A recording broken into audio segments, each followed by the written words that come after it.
Emergency. CCP printed a large number of fake driver's licenses to manipulate the 2020 U.S. presidential election. On July 29, Los Angeles International Airport, FBI seizure of 20,000 fake driver's licenses of American citizens from China. The CCP's spyware such as TikTok, WeChat, etc. steals at least 150 million of U.S. citizenship information, and the CCP's fake driver's license records the citizen's information completely correct. FBI investigated and confirmed that the CCP's printing of fake driver's licenses for U.S. citizens was intended to manipulate U.S. election 2020 in November. Driver's license can be used as proof of identity and vote in 2020 United States presidential election. Add in now Chinese Communist Party is around you, there and everywhere of the U.S. CCP is changing the United States. Finally, CCP will own the United States. CCP is a strong supporter of Joe Biden in 2020 United States presidential election.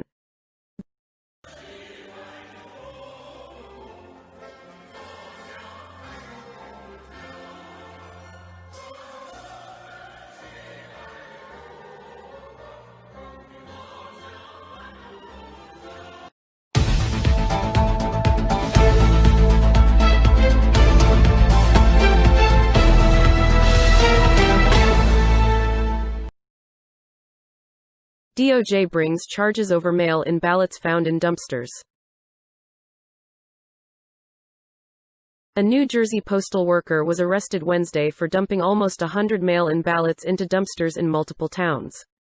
The Justice Department charged Nicholas Beauchene, a 26-year-old mail carrier with 1 count of delay, secretion, or detention of mail and 1 count of obstruction of mail, for discarding approximately 1,875 pieces of mail on his route. The discarded mail included 99 general election ballots and was recovered from dumpsters in 2 different New Jersey townships. Beauchene faces a maximum penalty of 5 years in prison and a $250,000 fine for delay of mail and 6 months in prison and a $5,000 fine for obstruction of mail. And with weeks left until Election Day, problems with mail-in ballots are flaring up in other parts of New Jersey and across the country, intensifying concerns about errors and fraud affecting results in November. On Monday, almost 7,000 voters in Teaneck, NJ, received misprinted mail-in ballots that swapped their congressional district's race for a neighboring one, rendering the ballots useless. Bergen County election officials are working to rectify the mistakes and say they will only count corrected ballots that will soon be sent out. They recommended voters shred the misprinted ballots. These are just the latest problems in the Garden State regarding the efficacy and authenticity of mail-in voting, as elected leaders were charged with fraud in a special election in Paterson this summer. A judge eventually nullified the entire process, ruling that a new vote would take place in November. New Jersey is also not the only state making news this week for its mishandling of mail-in ballots. Over the weekend in Virginia, mail collection boxes in 3 different localities were broken into. Virginia election officials announced the break-ins Monday. 6 outdoor mail collection boxes were broken into sometime between Saturday afternoon and this morning, Virginia officials said in a statement. At this time, the United States Postal Service is investigating.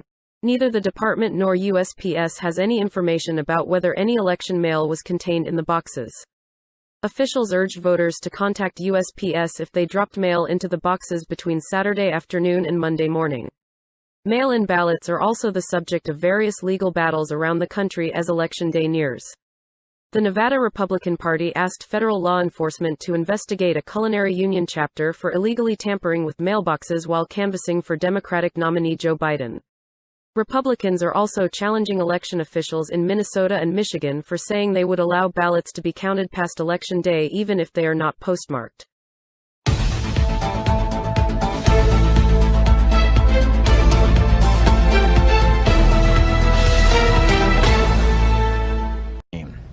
The mail system has very much been a focus in recent months, especially when it comes to ballots. Well, today some people in Escondido woke up to find their mail stolen, including their ballots. And looking at surveillance video, they found a man rummaging through mailboxes. Fox 5's Jacqueline Sarkeesian is live for us in Escondido, where she spoke with one of the victims. Jacqueline. Andrew, good evening. Yeah, and that resident tells me he's lived in this neighborhood for nearly 20 years for the most part. It's extremely safe. That's why he was so surprised to find out that someone stole his mail as well as several others.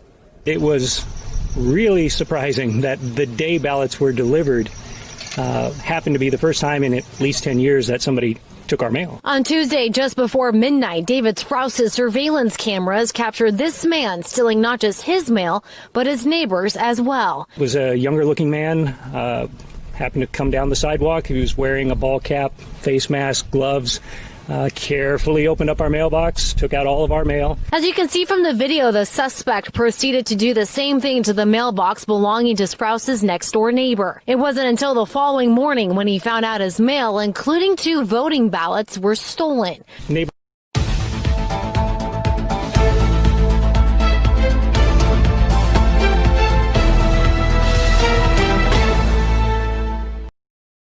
Cheat by mail scheme. More than 13,000 mail-in ballots delivered in Utah without signature line. Monty, Democrats and the mainstream media continuously blast President Donald Trump for his claims that mail-in voting is not a secure or effective way to vote. They say that his claims are baseless, and there is no evidence to support the fact the mail-in voting process is anything but secure. Law enforcement today has brought you story after story that the mainstream media coincidentally will not report, of mail-in voting gone wrong. These stories are not isolated to just one state, or even one region of the country for that matter. These incidents of mail-in voting gone wrong are affecting people all across the U.S. Now, yet another story out of Utah emerged, just further affirming what the president has been saying all along. In the latest incident, which took place in Sanpete County, Utah, more than 13,000 registered voters received ballots without an area for a signature. What makes this so troubling is that in the state of Utah, signatures are required on mail-in ballots in order for the vote to be counted. One resident, Tiffany Johnson of Gunnison, said in a statement, "There was no space for that anywhere." She continued, "A lot of us are pretty worried about it. It's nothing we have ever seen before. We have always signed on the exteriors." Fox 13 now reported that according to Sanpete County Clerk Sandy Neal, the omission was an error that occurred at the printing facility. Neal said, "We had all 5 phones ringing in the office with questions." She went on to say, "It's a nightmare to have happen. People are concerned about elections. We've assured them that we have this down." Traditionally, the ballots direct voters to sign the back of a perforated 2-inch by 4-inch section of their return envelope, Fox 13 now reported. That is the area that was meant to be marked for a signature. However, for more than 13,000 voters, it was blank. To rectify the situation, it is reported that the printer who made the error will be sending out follow-up postcards with detailed instructions to all of the voters who received the incorrect ballots. Additionally, Neal claims that the clerk's office will not only contact each voter, but they will also put a process in place to ensure that every vote is counted. That does seem like a very large promise. Neal said, "We'll contact the voter and make it right and find a way to get that signature here." She continued, "We'll take care of it. We won't let votes not count."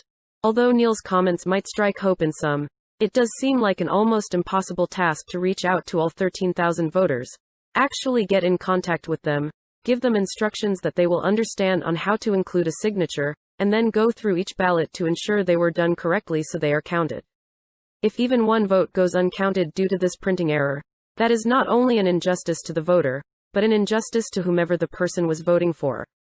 Joe Biden and Democrats are out on the campaign trail affirming that the mail-in voting process is the most secure form of voting. However, he is putting a lot of faith in the fact that these votes that might go uncounted are not for him. There is not one left-wing person, or one mainstream media outlet that is going to turn around after any of these stories and say that the president was correct, and it is not a secure way to vote. We are just going to have to hope for the best, and pray that more incidents showing just how unsecure mail-in voting is, don't arise before the November election, no matter how unlikely that is. Here is the full story. Law enforcement today brought you on the examples President Trump gave regarding voter fraud. Washington, D.C. Since Democrats began pushing for mail-in voting, in the wake of the coronavirus, President Trump has been very outspoken on its validity and reliability. Now, in a press conference on Sunday, September 27, the president laid out evidence of mail-in voter fraud for reporters at the White House. President Trump said, "We are gravely concerned about the Democrat assault on election integrity." According to Breitbart, the president cited the following stories, questioning the integrity and stability of the mail-in voting process. In Brooklyn, 25% of mail-in ballots were ruled invalid during the June Democrat primary. In a New Jersey special election, nearly 20% of the ballots were thrown out, and 4 people are being prosecuted for fraud. In a Florida primary, more than 35,000 mail-in ballots were rejected, and over 100,000 ballots were rejected in California. In Pennsylvania's primary, half of the counties were still counting ballots a week after the election. The story of discarded military ballots discovered in Pennsylvania, many of them were cast for Trump. Reports in Wisconsin of 3 trays of mail containing absentee ballots were found in a ditch. In North Carolina, voters reported receiving 2 ballots in the mail. In addition, Trump then rehashed the inexcusable incident that took place with the results of the 2020 Democrat Iowa caucuses. On the incident, Trump said, "They still don't really know who the winner is." He continued, "I think they called somebody eventually, but it was many, many weeks later." The president went on to question whether Democrats should be interfering with how elections were being held in other states. He said, "They can't run a simple caucus, yet now they're trying to dramatically write election laws nationwide just weeks before an election." President Trump still maintains that Americans should be allowed to vote in person on November 3rd, to eliminate as much fraud as possible. Trump said, "There is no justification for these extreme changes to the election law. This upcoming election is going to be an intense one, with everyone sitting on the edge of their seats to see who will be elected, and the fallout that will ensue after on either side. Every single vote is imperative, and must be accounted for." With all of the evidence President Trump had provided of mail fraud, it does not seem like the most reliable voting option.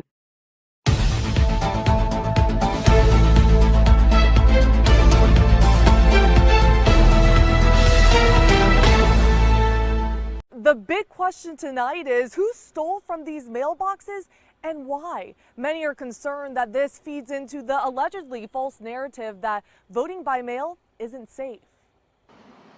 Police tape wrapping mailboxes, a not so common scene, given the unprecedented amount of mail-in votes we're expected to see this November.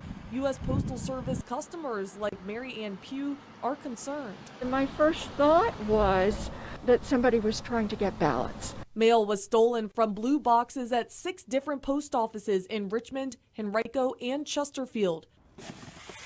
United States Postal Inspector Michael Romano says at this time there is no indication this is election fraud related. This case is going to be aggressively investigated. This comes at a time when the U.S. Postal Service is facing intensifying scrutiny over its ability to move and safeguard mail-in ballots for the 2020 presidential election. If it turns out that they are trying to steal mail-in ballots, that's going to be a concern because you hear a lot of things being floated by both sides of the election process about ballot interference. Stealing mail is a federal offense. Investigators are looking for the thieves who could face up to 5 years in prison. I hope that we can find ways to make our vote safe and that this doesn't discourage people from voting.